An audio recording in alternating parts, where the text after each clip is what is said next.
Malo est professeur des écoles. Par peur des représailles, il a préféré rester anonyme. Chaque semaine, il consacre une dizaine d'heures à fabriquer ce matériel pour ses élèves sur ses propres fonds. Malo a dû s'adapter par manque de moyens.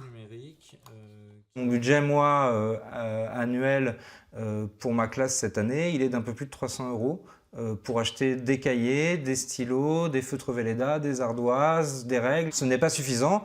Quand vous prenez l'exemple d'un manuel scolaire, ne serait-ce comme celui-ci, qui est à peu près d'une soixantaine d'euros, bien évidemment, vous vous doutez bien qu'à partir du moment où j'en ai acheté 4, et ben, du coup, j'ai plus aucun budget pour le matériel. Ce n'est pas la seule revendication du jeune professeur qui a rejoint le mouvement des stylos rouges. Tous demandent une revalorisation de leur salaire. Malo est instituteur depuis 3 ans. Il gagne environ 1 600 € par mois. Le temps de préparation qui a été évalué d'un professeur est de 43 heures par semaine et pas uniquement des 24 heures de présence en classe. On souhaite effectivement que toutes ces heures qui sont entre guillemets silencieuses et qui effectivement ne sont pas forcément visibles au sein du grand public en fait soient vraiment mis sur le devant de la scène. D'abord national, le mouvement des stylos rouges s'est ensuite organisé en région. Celui de l'Académie de Reims a vu le jour il y a 2 semaines. Plus de 400 professeurs s'y sont inscrits. Leur ras-le-bol est général.